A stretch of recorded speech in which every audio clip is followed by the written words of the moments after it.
Hello friends, this is Rukaiya Ansari. आज मेरी YouTube पर नेक्स्ट वीडियो है जिसमें मैं आपको सुपर टेट और KVS पेडागोगी स्पेशल से रिलेटेड जो भी हमारे टॉपिक है उसको कंप्लीट कर रही हूँ। ठीक है, आई होप आप लोग ये वीडियो को लाइक कर रहे होंगे और शेयर भी कर रहे होंगे। जो टॉपिक आपको जैसे कि कुछ समझ नहीं आया है तो आप हमें कमेंट बॉक्स में डालकर उसका क्लेरिफिकेशन दे सकते हैं, जिससे हम नेक्स्ट वीडियो में आपको उसको ठीक ढंग से डिफाइन कर सकूँ, एक्सप्लेन कर सकूँ। चलिए हम अपनी क्लास स्टार्ट करते हैं। ये आपकी जो क्लास है जिसको हम सुपर टेट के कह सकते हो टीचिंग एग्ज़ाम में जितने भी हमारे टीचिंग एग्ज़ाम है उसके लिए हमारी ये वीडियो बहुत ही हेल्पफुल होगी। तो इसीलिए मैंने इसमें KVS plus super TET special batch लिखा हुआ है, जिसके जो लोग सुपर टेट की भी प्रिपरेशन कर रहे हैं उनके लिए भी ये टॉपिक बहुत इंपॉर्टेंट होगा, जो KVS की प्रिपरेशन कर रहे हैं उनके लिए भी ये टॉपिक बहुत इंपॉर्टेंट होगा। तो चलिए बच्चे स्टार्ट करते हैं। हमारी यूनिट फर्स्ट का सेकेंड टॉपिक है यूनिट फर्स्ट हमारी अंडरस्टैंडिंग द लर्नर, जिसका हमारा सेकेंड टॉपिक है बाल विकास के सिद्धांत, principle of child development.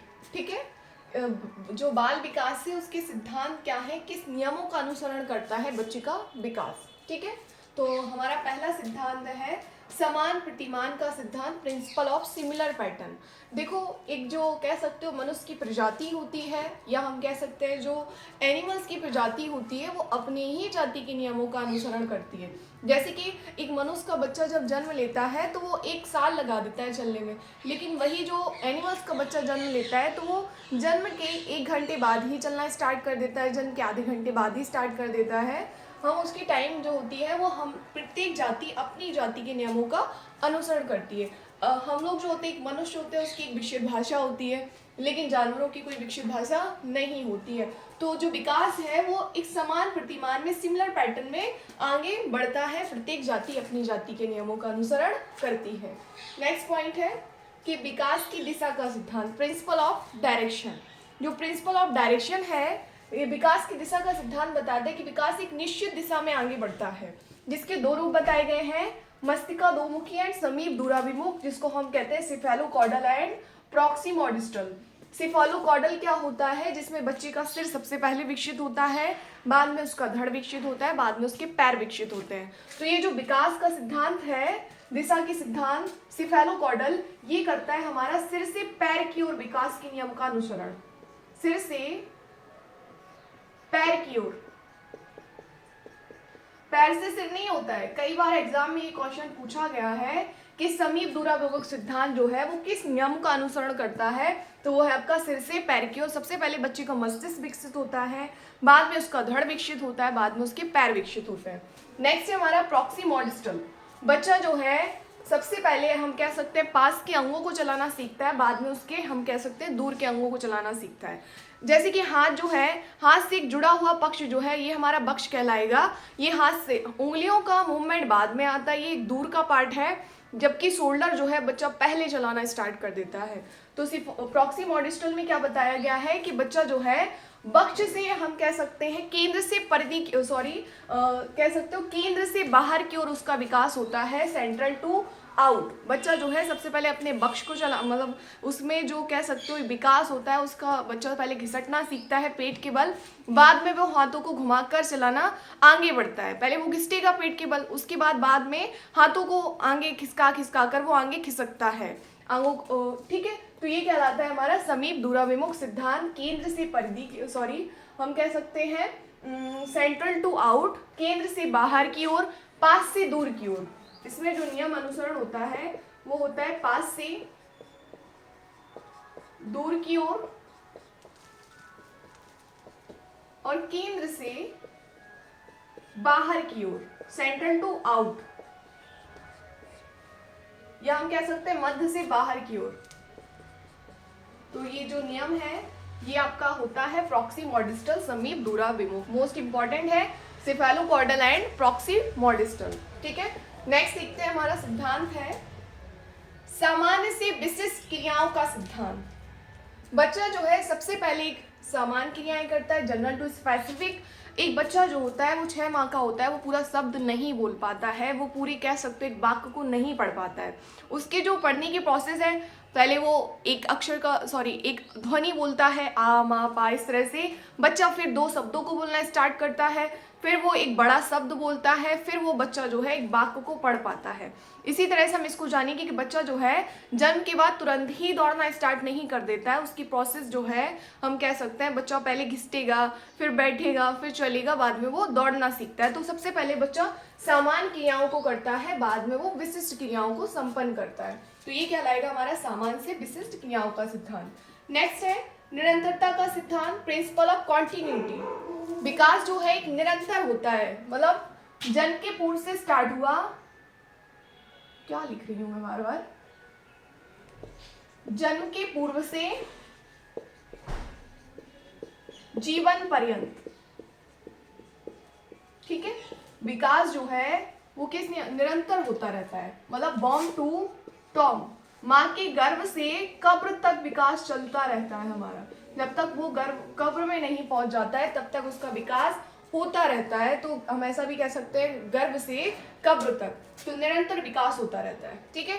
Next अनिरंतरता का सिद्धांत, प्रिंसिपल ऑफ डिसकंटिन्यूटी। इसकी कह सकते हो इसके बीच में कुछ विवाद छिड़ा हुआ है जो हम आगे पढ़ेंगे। तो अनिरंतरता का सिद्धांत क्या बताता है, प्रिंसिपल ऑफ डिसकंटिन्यूटी बताता है कि जो विकास है वो एक समान रूप से आगे नहीं बढ़ता है। मतलब कभी बच्चे की लंबाई बढ़ गई, तो कभी उसका वजन बढ़ गया, तो कभी कह सकते हो उसने ज़्यादा भाषा विकास कर लिया, कभी उसका कह सकते हो सामाजिक दायरा छोटा रह गया। तो ये विकास जो होता है अनिरंतर होता है, लेकिन निरंतरता का सिद्धांत क्या बताता है कि विकास जो है जीवन पर्यंत चलता है, ठीक है। ऐसा नहीं है कि बच्चा जो है अगर हमारा वेट जो है निरंतर बढ़ता रहा तो भैया हम तो एक कह सकते हो विशाल प्रजाति बन जाएंगे अपने मनुष्य में। तो ये जो है अनिरंतरता का सिद्धांत क्या बताता है कि विकास जो होता है वो अनिरंतर होता है। जैसे अगर मेरी हाइट कंटिन्यू बढ़ती गई तो भैया हम तो विश्व के सबसे लंबे व्यक्ति बन जाएंगे। तो ये है अनिरंतरता का सिद्धांत। नेक्स्ट है पूर्वानुमान का सिद्धांत, प्रिंसिपल ऑफ प्रेडिक्टेबिलिटी, जिसमें बताया गया है कि विकास का हम अनुमान हम कह सकते हैं, लगा सकते हैं कि बच्चा कितना विकसित होगा, कितना आगे तक जाएगा। बच्चे के हम कह सकते हैं पालने में पैर देखकर ही पता चल जाता है कि बच्चा कितना विकसित होगा, बच्चा कितना आगे बढ़ेगा। तो हम विकास का पूर्वानुमान लगा सकते हैं उसके अनुभव से, उसकी क्रियाओं से, ठीक है। नेक्स्ट है एकीकरण का सिद्धांत, प्रिंसिपल ऑफ यूनिटरी प्रोसेस। विकास जो होता है क्रमबद्ध तरीके से आगे बढ़ता है। सबसे पहले बच्चा जो है पूरा हाथ चलाना सीखता है, बाद में उसकी कोहनियों में मूवमेंट आता है, बाद में उसकी उंगलियों में मूवमेंट आता है।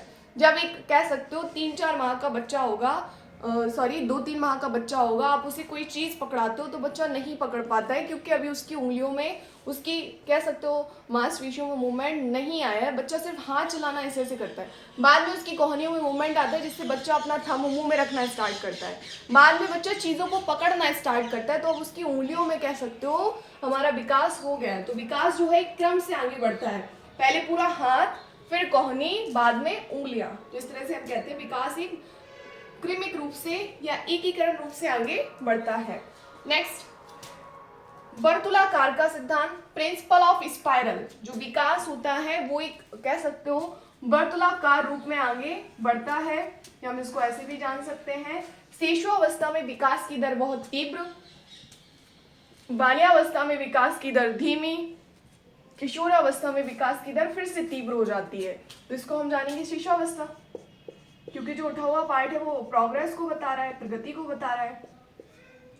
ये क्या है, नीचे झुका हुआ पार्ट है, मतलब विकास की दर कैसी हो गई, थोड़ी धीमी हो गई है। और किशोरावस्था में विकास की दर फिर से तीव्र हो जाती है। तो एक स्पाइरल बन गया ये, जिसको हम कहते हैं कि विकास जो होता है कैसा होता है, वर्तुलाकार होता है, एक सीधी रेखा में आगे नहीं बढ़ता है, लीनियर नहीं होता है, कैसा होता है, स्पाइरल होता है, रेखीय नहीं होता। ये भी कई बार एग्जाम में क्वेश्चन पूछा गया है, ठीक है। नेक्स्ट है अंतर संबंधित विकास का सिद्धांत, प्रिंसिपल ऑफ इंटर रिलेशन। विकास जो होता है, विकास के 4 पक्ष मोस्टली बताए गए हैं, PCSE के नाम से हम इनको जानते हैं, physical, cognitive, social and emotional, ठीक है। शारीरिक विकास, संज्ञानात्मक विकास, सामाजिक विकास, संवेगात्मक विकास। तो ये एक दूसरे से संबंधित होते हैं। अगर हमारे कह सकते हो शारीरिक विकास अवरुद्ध हो गया तो बच्चे का मानसिक विकास भी अवरुद्ध होगा। मानसिक विकास अवरुद्ध होगा तो उसका सामाजिक विकास भी अवरुद्ध होगा। जब सामाजिकता अवरुद्ध होगी तो बच्चे को कह सकते हो क्रोध ज्यादा आएगा, तो उसकी संवेगात्मक विकास भी अवरुद्ध होगा। तो हम एक दूसरे से रिलेट करते हैं ना, तो इसीलिए हम इसको कहते हैं अंतर संबंधित विकास का सिद्धांत। ठीक है, अगर बच्चा जन्म से ही हम कह सकते हो उसको कोई शारीरिक बीमारी हो जाती है तो क्या वो मानसिक रूप से स्थिर रह पाएगा? नहीं, वो हमेशा चिड़चिड़ा हो जाएगा। वो लोगों से कह सकते हो जब व्यक्ति जो है स्वस्थ नहीं रहता है तो उसकी जो मेंटल कह सकते हो जो विकास होता है, मेंटल डेवलपमेंट होता है, वो प्रभावित होता है। जब हम मानसिक रूप से ठीक नहीं होंगे तो हम कह सकते हैं हमारा सामाजिक दायरा विस्तृत नहीं होगा, हमसे लोग मिलना पसंद नहीं करेंगे, हम लोगों से मिलना पसंद नहीं करेंगे। और हमारा अगर सामाजिक दायरा प्रभावित होगा तो हमारा क्रोध बढ़ेगा, हम कह सकते हैं लड़ाई झगड़ा, ये सारी चीजें होंगी। तो विकास का एक पक्ष दूसरे पक्ष से रिलेट करता है। ठीक है, तो वही कहलाता है हमारा principle of inter relation. Next है व्यक्तिगत विभिन्नता का सिद्धांत, प्रिंसिपल ऑफ इंडिविजुअल डिफरेंसेस। ये क्या है? प्रत्येक व्यक्ति का विकास अलग अलग तरीके से होता है। कोई बच्चा पहले बोलना सीख जाता है, कोई बच्चा बाद में बोलना सीखता है, कोई बच्चा जो है पहले चलना सीख जाता है, कोई बच्चा बाद में चलना सीखता है। तो प्रत्येक व्यक्ति के अंदर जो होती है इंडिविजुअल डिफरेंसेस होती है। हर बच्चे कह सकते हो इंटेलिजेंट नहीं होते हैं, हर बच्चे जो होते हैं वो शारीरिक रूप से विकसित नहीं होते। तो विकास कैसा होता है? अलग अलग होता है। हर एक व्यक्ति में व्यक्तिगत विभिन्नता का सिद्धांत ये हमें बताता है। नेक्स्ट, क्रमिकता का सिद्धांत। विकास जो होता है क्रम से आगे बढ़ता है, संचयी रूप में आगे बढ़ता है, अचानक से नहीं हो जाता है कि भैया आज हम जो हैं एक शब्द बोलना सीखे थे 5-6 महीने में, जैसे ही हम 7 महीने में आए तो हम पूरा सेंटेंस पढ़ना स्टार्ट कर दिए, थ्रू आउट इंग्लिश बोलना स्टार्ट कर दिए। ऐसा नहीं होता है। विकास कैसा होता है? क्रमिक रूप से होता है, क्रम से होता है। ठीक है, लैंगिक अंतर का सिद्धांत, प्रिंसिपल ऑफ जेंडर डिफरेंसेस। तो ये क्या बताता है कि जो लड़कियां होती हैं उनमें लड़कों की अपेक्षा जल्दी परिपक्वता आ जाती है, जल्दी वो मैच्योर हो जाती हैं। ठीक है, लड़कियों की जो हम बता रहे हैं, ये लिख देती हूँ, ये है गर्ल, ये है बॉय। ठीक है, गर्ल में मैच्योरिटी जो होती है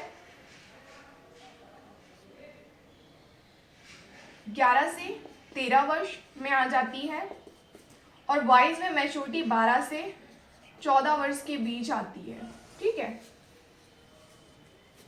ये पहले मैच्योर हो जाती हैं और बॉयज जो होते हैं वो बाद में मैच्योर होते हैं। तो हम कह सकते हैं कि लैंगिक अंतर का सिद्धांत क्या बताता है कि लड़कियां पहले परिपक्व हो जाती हैं लड़कों की अपेक्षा। ठीक है, चलिए ये हमने देखे सिद्धांत। अब कुछ नेक्स्ट सिद्धांत है जो मैं देखती हूँ आपके साथ शेयर करती हूँ। ये समझ आया आप सबको? चाहो तो इसे लिख सकते हो, वरना स्क्रीनशॉट ले सकते हो आप इस सबका। ठीक,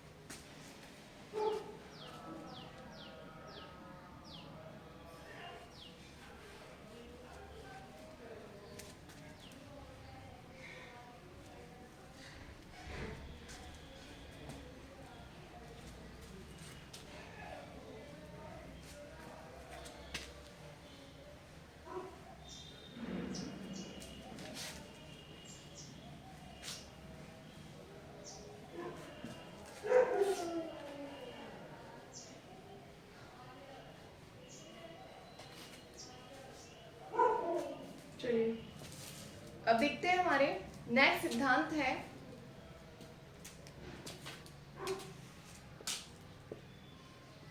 क्या लिखवा दी थी मैंने, प्रारंभिक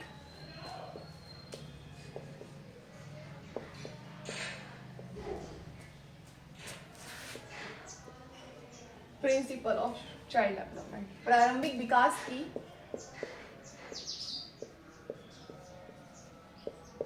महत्ता का सिद्धांत।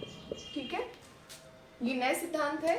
अगर एग्जाम में पूछा जाए कि जो प्रारंभिक विकास होता है, जो अर्ली डेवलपमेंट होता है, वो इम्पॉर्टेंट होता है या फिर लेटर डेवलपमेंट बच्चे के विकास के लिए इम्पॉर्टेंट होता है? तो क्वेश्चन क्या राइट होगा? प्रारंभिक विकास की महत्वता का सिद्धांत, early development is more important than later development. ठीक है, क्योंकि जो प्रारंभिक विकास होता है ये बहुत क्रिटिकल भी होता है। अगर बच्चा जो है जन्म के समय उसका पालन पोषण किसी कह सकते हो दूसरे समाज में हो जाता है, तो बच्चा जो है वो वैसे ही अनुकरण करके अपने आगे के विकास को निर्धारित करता है। जैसे कि हम कह सकते हैं जो प्रारंभिक विकास की स्टेज होती है ये बहुत ही क्रिटिकल होती है। अगर यहाँ पर बच्चे का ठीक ढंग से विकास नहीं हो पाया तो ये आगे आने वाली स्टेजेस पर अपना प्रभाव डालता है। सपोज अगर उसका हेल्थ से रिलेटेड कोई इशू हो गया प्रारंभिक अवस्था में, तो उसकी आगे आने वाली स्टेजेस जो हैं वो उससे प्रभावित होंगी। तो ये बहुत ही इंपॉर्टेंट होती है कौन सी? अर्ली डेवलपमेंट, मतलब प्रारंभिक की जो अवस्थाएं होती है वो ज्यादा इंपॉर्टेंट होती है लेटर जो स्टेजेस होती है उनसे। ठीक, क्योंकि यहाँ बच्चे को सिखाना पड़ता है। लेटर डेवलपमेंट में बच्चे को समझ हो जाती है कि हमारे लिए क्या सही है क्या गलत है। नेक्स्ट है हमारा विकास जो होता है वो अधिगम प्लस परिपक्वता। अधिगम और परिपक्वता का एक उत्पाद है। ठीक है, विकास कैसे होता है? जो हम चीजें सीखते हैं और हमारे अंदर जो मैच्योरिटी आती है, दोनों का क्या है? सॉरी इनटू है, ये गुणनफल है दोनों का, ये अधिगम और परिपक्वता का, मैच्योरिटी का और लर्निंग का। ठीक है, उसके बाद हम देखते हैं विकास जो है वो हम कह सकते हैं विषमता।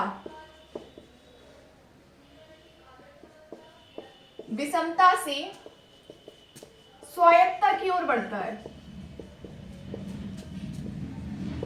विषमता से स्वायत्तता की ओर होता है, मतलब हिट्रोनॉमी टू ऑटोनॉमी। प्याजी की आपने नैतिक विकास की स्टेजेस पढ़ी होंगी, उसमें बताया गया है कि विकास जो है पहले दूसरों पर निर्भर रहकर सीखता है, बाद में वो स्वयं पर निर्भर होकर सीखता है। एक 6 महीने का बच्चा है, वो अभी कपड़े नहीं पहन पाता है या अपनी केयर खुद नहीं कर पाता है, वो किस पर डिपेंडेंट रहता है? अपनी माँ पर डिपेंडेंट रहता है। जैसे जैसे उसकी एज बढ़ती जाती है बच्चा जो है वो स्वायत्तता की ओर, ऑटोनॉमी, अपने ऊपर निर्भर होता जाता है। ठीक है, विषमता का मतलब है निर्भरता। ठीक, नेक्स्ट है हमारा विकास जो होता है वो अहम केंद्रवाद से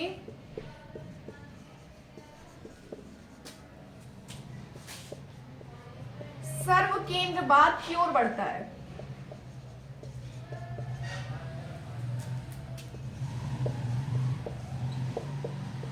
ठीक है,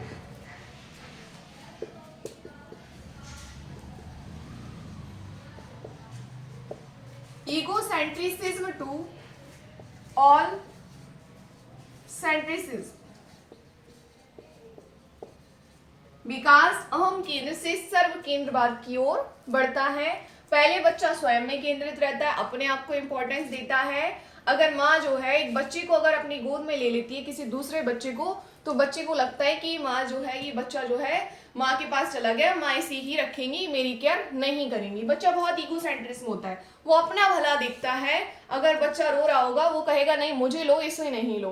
तो यहाँ पर बच्चा क्या है? ईगोसेंट्रिज्म होता है। लेकिन जब जैसे वो बड़ा होता जाता है तो उसमें कह सकते हो सबके लिए सेंट्रिज्म आता है, जिसको हम कहते हैं ऑल सेंट्रिसिज्म, सर्व केंद्रवाद।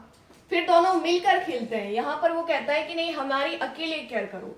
ठीक है, तो इस तरह से हमारा ये सिद्धांत जो है वो कंप्लीट हुए। ये लास्ट के जो सिद्धांत है मोस्ट इंपॉर्टेंट है, इनको बहुत ध्यान से देख लेना। अब हम एक चीज आप लोगों को बताते हैं।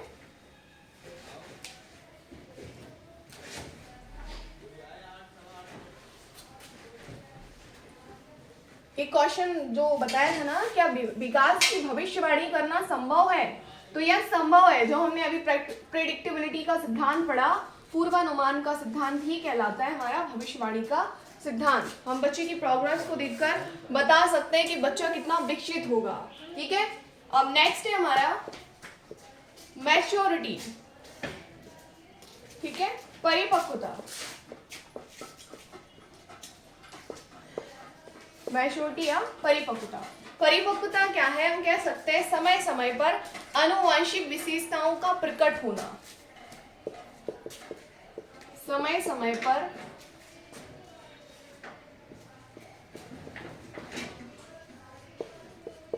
आनुवंशिक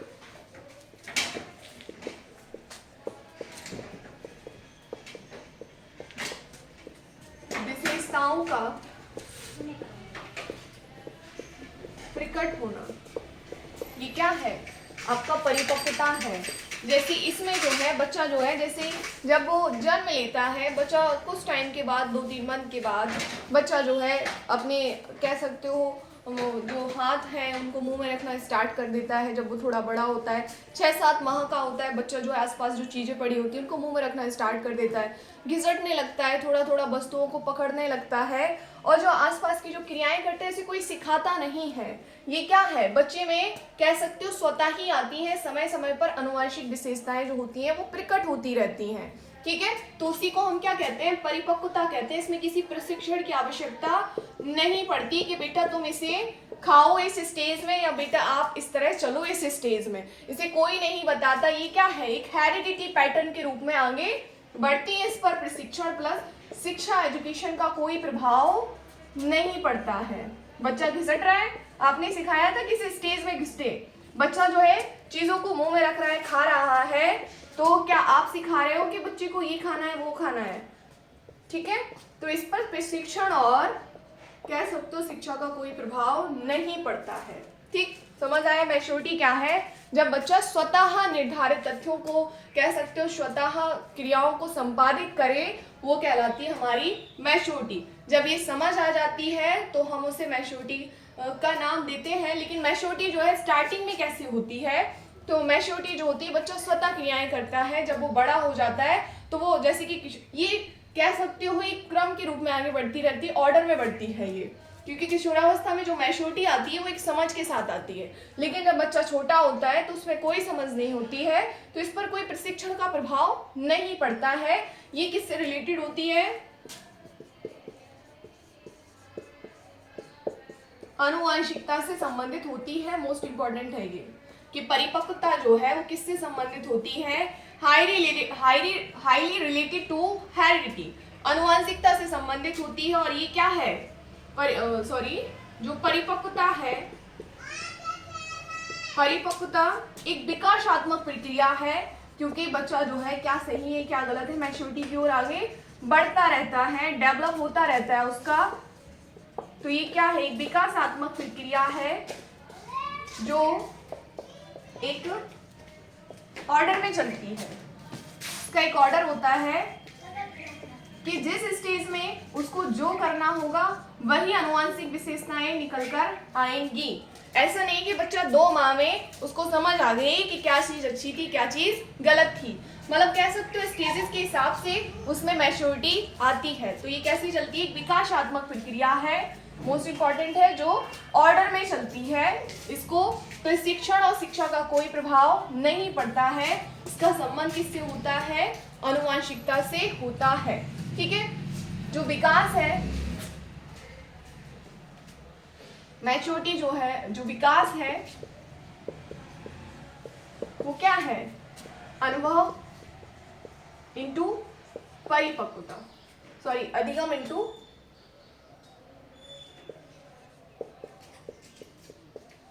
अधिगम और परिपक्वता का क्या है? गुणनफल है। क्या? विकास। ये भी क्वेश्चन एग्जाम में आ सकता है कि विकास किसका उत्पाद है? अधिगम और परिपक्वता का गुणनफल है, जॉइंट प्रोडक्ट है, एक उत्पाद मिलता है। विकास किससे विकसित हो रहा होता है? अधिगम से। एक तो बच्चा सीखता है, दूसरा मैच्योरिटी से वो विकसित हो रहा होता है। ठीक है, नेक्स्ट चीज है हमारी, एक क्वेश्चन और है विकास से रिलेटेड, जिसमें बताया गया है कि विकास जो है development into heredity, development equal heredity into environment. विकास जो है वो वंशानुक्रम और वातावरण का क्या है? गुणनफल है। ये भी क्वेश्चन राइट है। विकास कह सकते हो ना तो वंशानुक्रम के द्वारा 50% प्रभावित होता है, ना वातावरण के द्वारा, ये दोनों का गुणनफल होता है। ये कह सकते हो ना तो अनुपात होता है, ना एडिटिव होता है, प्लस के साइन के रूप में नहीं होता है, ये गुणनफल होता है, दोनों का ज्वाइंट प्रोडक्ट होता है विकास। हम ये नहीं कह सकते कि वृद्धि ज्यादा प्रभावित करती है विकास को, ना हम ये कह सकते हैं कि जो आनुवंशिकता ज्यादा प्रभावित करती है विकास को, वातावरण प्रभावित नहीं करता है। या हम ऐसा कह सकते हैं कि वातावरण प्रभावित करता है, वृद्धि प्रभावित नहीं, वंशानुक्रम प्रभावित नहीं करता। ये दोनों का गुणनफल होता है, हम किसी एक पक्ष को इंपॉर्टेंस नहीं दे सकते हैं। ठीक है, चलिए ये हमारा टॉपिक खत्म हुआ। इसे क्वेश्चन कर देते हैं लास्ट में, तो आपको समझ आ जाएगा। विकास क्या है? वंशानुक्रम और वातावरण का गुणनफल है। ठीक, विकास परिपक्वता और अधिगम का एक उत्पाद है। ठीक, अच्छा पूछा जाए कि परिपक्वता है, क्या लिख रही मैं, परिपक्वता है, क्वेश्चन पूछा गया है आपसे। ठीक, ऑप्शंस दिए गए ए बी सी डी। कह सकते हो एक विकासात्मक प्रक्रिया, ठीक है, या अनुभवात्मक प्रक्रिया, या हम कह सकते हैं एक सामाजिक प्रक्रिया,